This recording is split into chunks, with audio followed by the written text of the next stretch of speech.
Welcome into another high school preview show. This time we got Coach Bradwell at Airport. What's going on, Coach? Not much, man. Just sitting up here in Pigeon Forge watching it snow. So just About to get. We talked about to get some more. You head back, get some more snow here in a couple more days. Yeah, just trying to get used to it, I guess.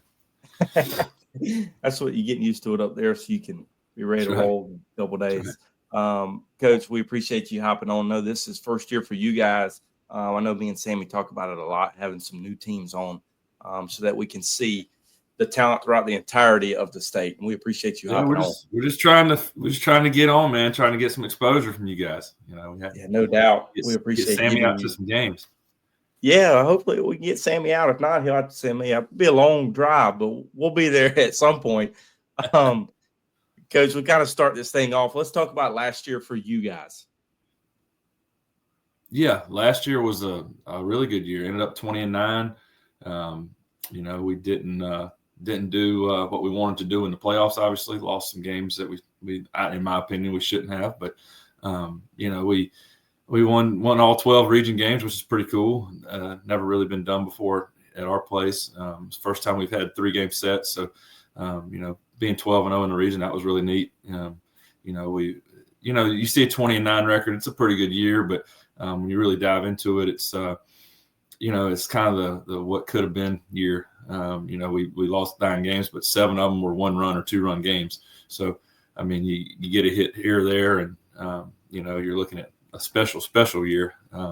But it didn't turn out that way. So, you know, that's we had a lot of seniors last year, 6 seniors that played for us, and you know, we got in the playoffs and came back against the West Side team, and you know, I heard him talking the other day. His viewpoint might be a little different than mine, but we came back against those guys, good ball club, and then you know, against a really good Indian Land team, we gave up some. We're up 5-1 in the 5th, and couldn't throw the ball over the plate anymore. So you know how that goes in high school baseball, and that kind of set us back. Ended up losing in extra innings, and you know, that kind of set us back for that 3rd game. The way that the 4A playoffs were set up last year, it was just kind of, you know, funky with, you know, if you didn't win the first 2 or 3 games, you kind of got back-to-back games, and it we ended up having to throw a freshman, and Mr. Bellinger from Greer single-handedly beat us in that 3rd game. You know, 2-run homer in the 5th, and pitched a complete game. So, you know, that happens. So, but it was a good year. It was a good year. Coach, you talk about you had a senior team last year. How about top returners coming back that you expect to contribute just as they did last year, if not more? I know you guys say all the time you don't like hearing the same old, where everybody's young and everybody's going to have to figure it out and all that fun stuff. But I mean, that's kind of where we really are at. We've got, you know, the guys coming back. You know, Hunter Epps, everybody knows that name. Bryce Gillette, you know, he's been a mainstay in our program for the last 3 or 4 years. And so those two kind of, as seniors, lead us. We're going to be as good as they're going to take us. I mean, that's they're kind of the spark plug, and you know, but we do have some guys coming back right now. You know, we've got some guys coming back from injury too. That's the thing. Landon Jeffcoat, our starting center fielder from last year, he's a junior this year.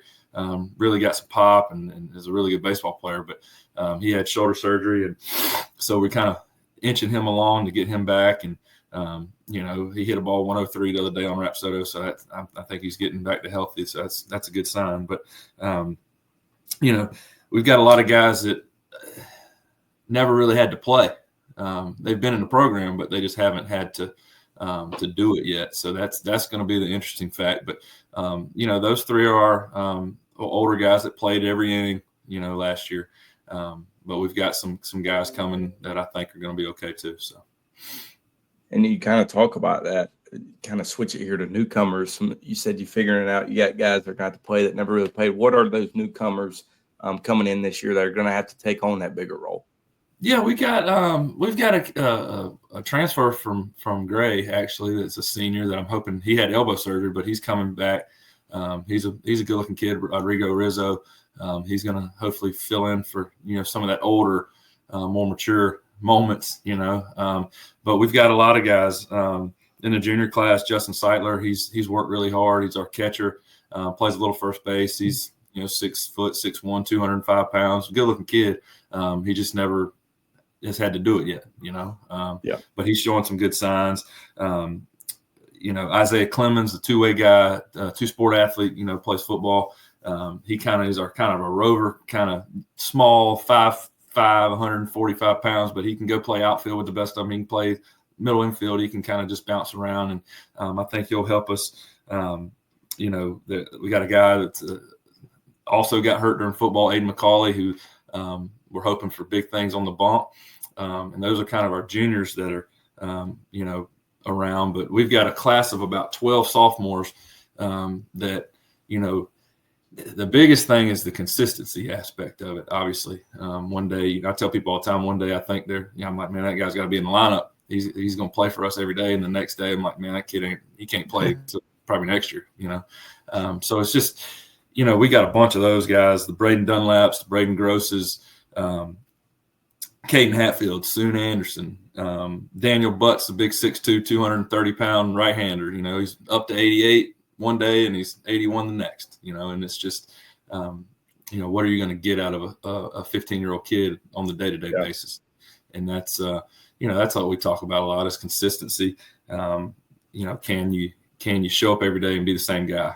Hunter Epps' little brother, Cash, he was the freshman that we had to start in the playoffs last year. I think he's got a chance to be really, really good on the mound.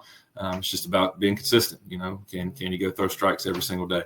And then, we got a little outfielder, Gabe Ingram. He's a small guy, but man, he's really good in the outfield.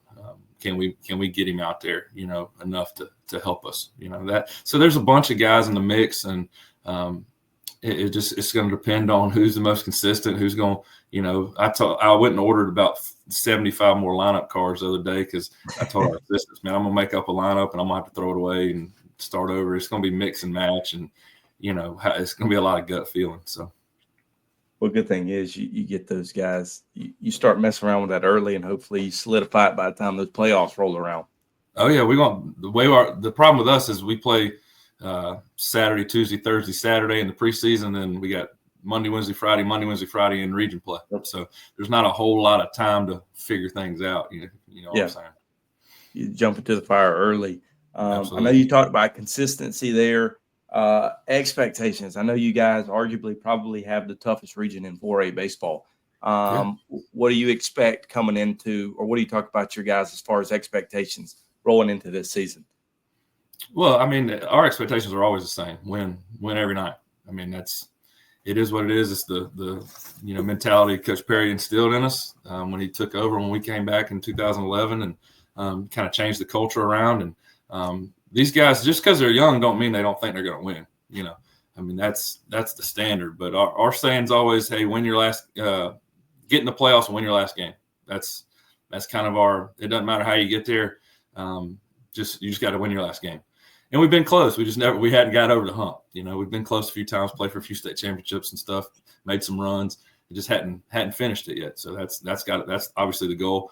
But playing all in our region, man, it's going to be a gauntlet, night in, night out. You've been to Aiken County, playing all those guys down there.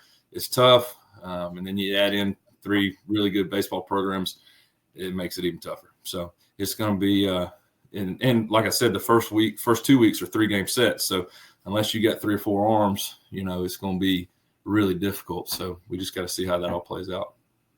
And I think everybody around the state is kind of struggling with 3-game sets now because people are used to 2. So it does. But I think one good thing is it prepares you for those playoffs because, like you said, with the way the playoffs were set up last year, you lose a game, you're going back to back to back to back. So I think that's a good thing. Absolutely. Coach, well, we appreciate you hopping on. I know we look forward to seeing you guys this spring. Hopefully I can push Sammy towards that way. If not, I know Mayor Austin would love to get down there and see you guys, but we appreciate you hopping on. Absolutely, brother. Appreciate you.